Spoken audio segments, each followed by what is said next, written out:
Hi, welcome to Sweet Dreams Wellness Travel. I am Barbara Tuckett, your host, and the owner of Sweet Dreams Travel. I am a wellness travel specialist. I believe that our mind, body, and spirit all play into our well-being, and I create travel experiences which improve your wellness so that you return from your vacation with more health, more happiness, and more connection, both with those you've traveled with and also with your destination. In these episodes, I explore travel and wellness experiences, giving you ideas and recommendations, and also interviewing people who have firsthand experience of the places where you may want to go next. Welcome, let's get started.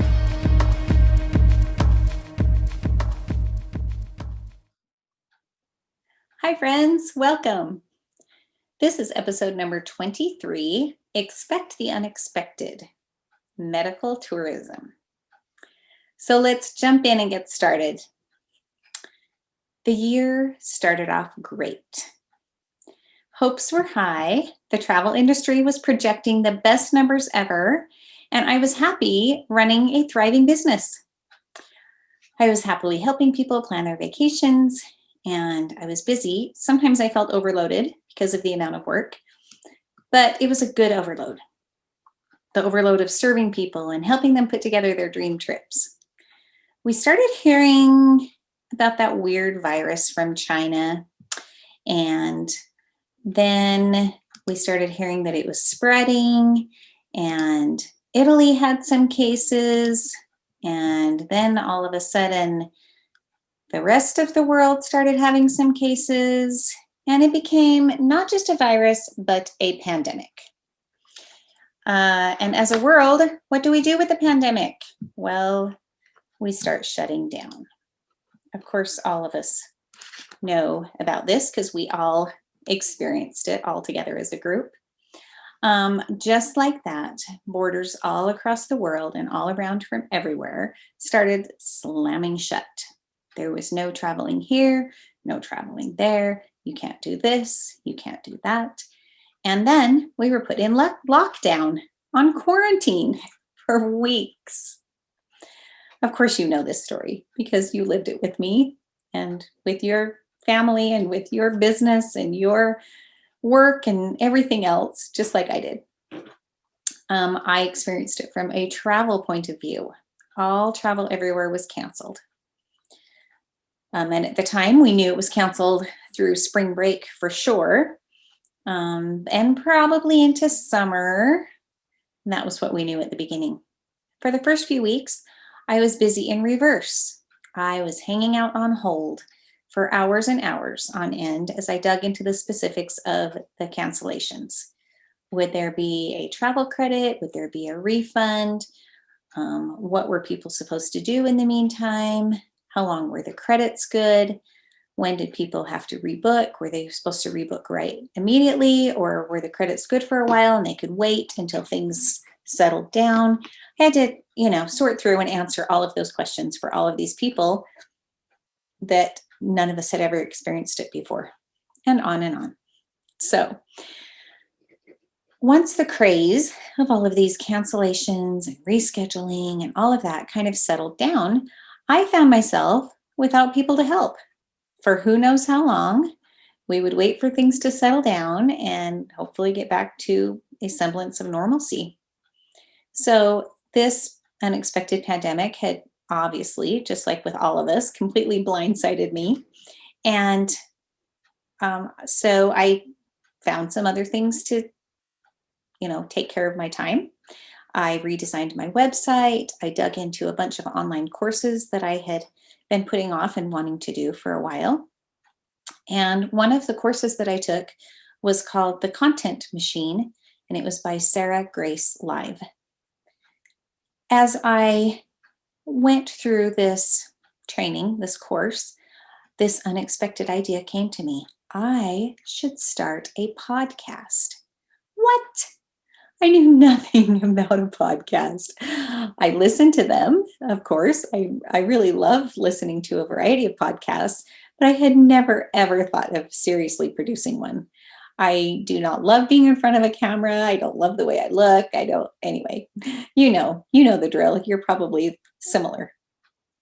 But now at this point, I had the time, I had the tools, and I had the know-how. So I scraped up my courage and I started videoing and recording on a bi-weekly basis. And that has continued to now.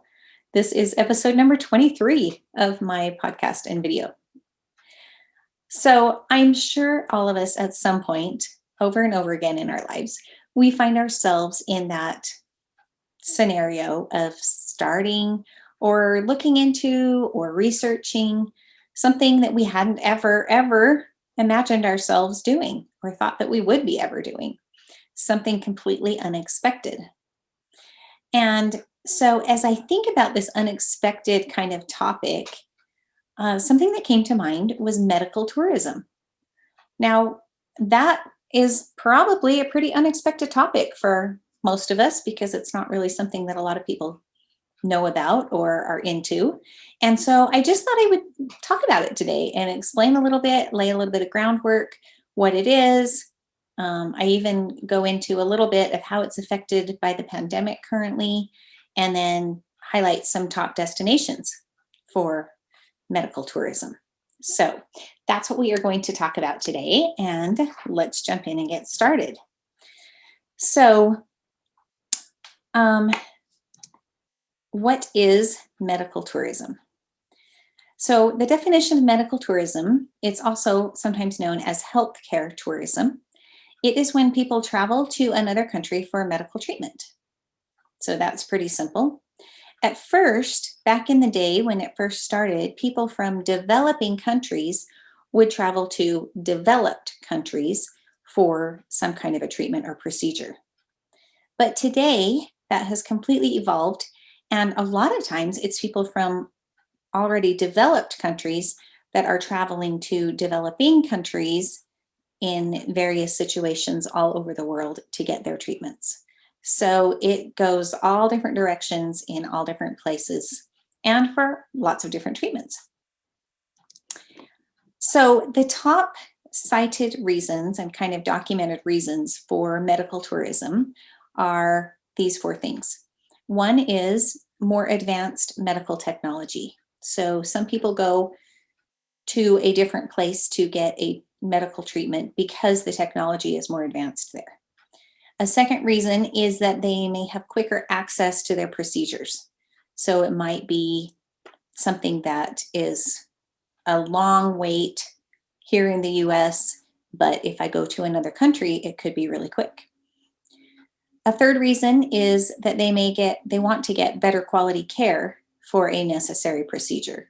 Now, just to be clear, some procedures are necessary and some are voluntary. And so there's kind of a difference there, but there may be another country that offers better care than what you could get locally. And then the fourth reason, and this is this is definitely the very biggest reason or the most often cited reason for someone to do medical tourism, is that there is lower cost care for a certain procedure in a different place. So let's talk about some common treatments.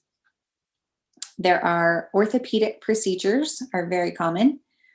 There's also heart bypass and heart valve replacement surgery, hip or knee replacements, hysterectomies, spinal fusions, and cosmetic dental surgeries, as well as other cosmetic surgeries in various, like plastic surgery and things like that, that are cosmetic.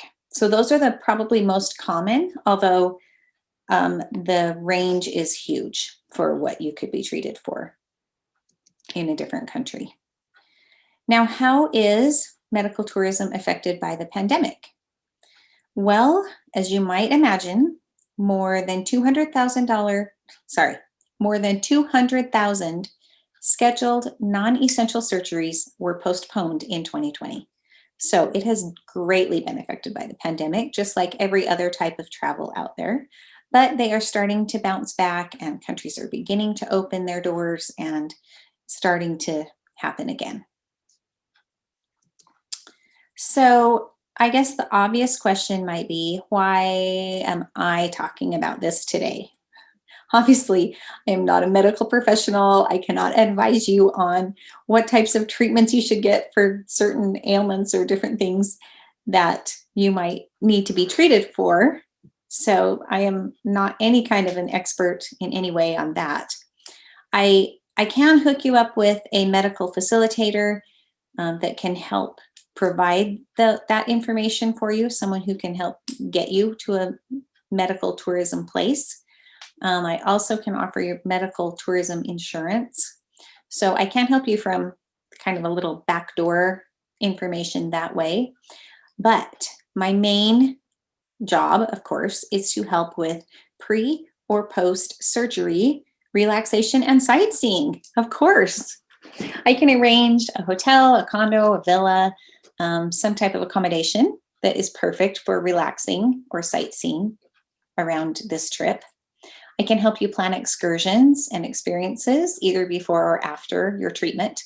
That also depends on your health. So keep in mind that, like, for example, if you have stitches and you are going to a beach location or water destination, you may, have doctor's orders not to get those wet. So in that case, you may want to do a lot of your relaxing and sightseeing, especially beach type or water type of relaxing prior to your surgery or your treatment, and then just do more recovery type of stuff after the fact. So let's talk about some top medical tourism destinations. I'm going to mention 6 destinations. There are many, many more. There are destinations all over the place. So, number 1, the very number 1 medical tourism destination in the world is Thailand. And they are very well known for their orthopedics, oncology, plastic surgery, dentistry, and ophthalmology. The next one is India. And India is known for transplants, also oncology like Thailand, cardiac surgery, and gastroenterology. Germany is the third one. They are known for oncology, cardiac surgeries, neurosurgeries, orthopedics, and oncohematology. Taiwan is number 4, and they are well known for their cardiac disease care, for orthopedics, and for liver transplants. Brazil is very well known, especially for their cosmetic and plastic surgery. They have some excellent doctors in those fields.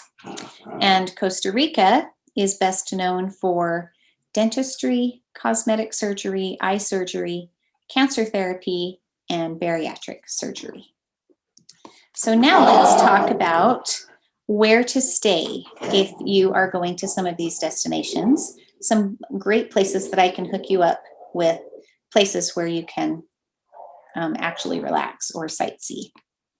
So if you were going to Thailand, I would send you to this amazing little boutique resort.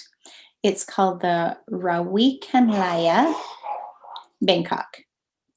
They only have 38 rooms, super carefully designed. They reflect the heritage of the country and just really, really beautiful. They have an outdoor pool with a pool bar. They have this lush greenery all around the resort. And they are very especially well known for their dining, their restaurant. They have a restaurant called the Rawikanlaya Dining, which is an authentic Thai restaurant, and it uses natural ingredients. So locally sourced, farm fresh ingredients, and really amazing. One little interesting fact about the resort, they have a unique Thai poem, which is dedicated to each room. So depending on the room that you stay in, you will get a different poem dedicated to you. Let's move to Berlin. In Berlin, I would recommend the Hotel am Steinplatz. And it is right in Berlin, the city. It is close to the Tiergarten, Potsdamer Platz, and the Berlin Zoo. They offer high-speed Wi-Fi and luxury bedding, just as kind of standard throughout the resort. The stay there includes breakfast, a fitness center, and they have this amazing rooftop spa. Their restaurant, called the restaurant Steiplatz, serves breakfast, lunch, and dinner and has this amazing culinary German twist. Their bar, the bar am Steinplatz, has twice been named the Hotel Bar of the Year. So that should tell you a little bit about their drinks and their treats and snacks that they have there at the bar. Going on to Taiwan. Taiwan, I would completely recommend the Mandarin Oriental in Taipei. So this is a beautiful luxury 5-star property in the heart of the city. And they have various room types all across the board, but I want to talk about their Mandarin suite. This is an amazing suite. It has a king-size bed with a large walk-in closet, a separate living and dining room next to a private entertainment suite. They have a marble bathroom with a huge bath and this circular experience shower. Now, doesn't this type of accommodation sound like a great place to relax and rest before and or after a medical treatment? I think it sounds perfect. They've got tons of dining choices, both at the hotel and just outside the hotel, day and night, anytime that you need a snack or a meal. And they also boast one of the most luxurious spas in Taipei. The restaurant, the hotel, the Mandarin Oriental, provides an essential guide to some must-do things in Taipei. So they can be kind of a local tour guide or provide a guidebook for any local sightseeing that you want to do. Brazil. Now, I think I have mentioned before that I lived in Brazil for 1.5 years, and Brazil is super close to my heart. I love Brazil, the country. I love the people. This is an amazing place. So if you were staying in Rio de Janeiro, I would recommend the Hilton Rio de Janeiro Copacabana. It's right on Copacabana Beach, which is beautiful and amazing and gorgeous. It is steps from the Rio Sul shopping mall. The resort has an outside pool which overlooks the beach. And of course, it is right on the beach. It has a restaurant, a lobby bar, and a poolside bar. So a lot of things that are just right there for you to enjoy. They have a fitness center. They have a spa. They offer beachside service at the Copacabana waterfront. And their luxurious, comfortable room includes an amazing bed, a minibar, safe, and a granite bathroom. So this is a beautiful property. Great, great place. Last but not least, let's go to Costa Rica. So for Costa Rica, of course, I can hook you up with any number of hotels in the city. For example, if you were staying in San Jose, which is a main city in Costa Rica, if you were staying there, I could hook you up with lots of different places. But I've kind of chosen in Costa Rica to highlight an all-inclusive resort on the beach. It's called the Papagayo Costa Rica. They have black volcanic sand beaches and surrounded by lush mountains. So just a gorgeous setting. It's an oceanfront all-inclusive resort with 6 restaurants and 5 bars, all of your meals, all of your drinks included. Of course, they have activities and they have non-motorized water sports included, a tennis court, a fitness center. They have a great spa, beautiful beach, beautiful pools. So this would be an amazing place to relax and rejuvenate before or after a surgery. In conclusion, if you're a little bit wondering why I highlighted this today, it's mostly just to remind us to expect the unexpected, whether it's unexpected information like this on medical tourism, or whether it's an unexpected pandemic, which hopefully never happens again. Here we are. I hope you're a little more informed about medical tourism. Just wanted to remind you that I was completely blindsided by the idea of starting a podcast. That was not anywhere on my radar and didn't feel like it was anywhere in my expertise. But here I am. And it's been a great ride. It's been really fun. I plan to keep doing it because it's a great experience. So expect the unexpected. That kind of feels like our motto now that we've lived through 2020. And hopefully we don't have a lot of huge surprises like that again. But if we do, we can be a little more resilient than maybe we were back in the day.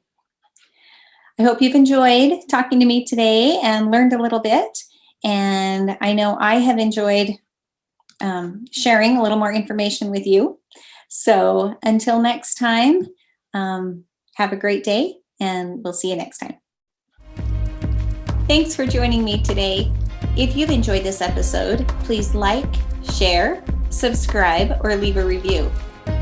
If you'd like to contact me about a vacation, the best way is to visit my website, sweetdreamstravel.net. To connect on social media, you can find me on Facebook, Instagram, Pinterest, or LinkedIn. See you next time.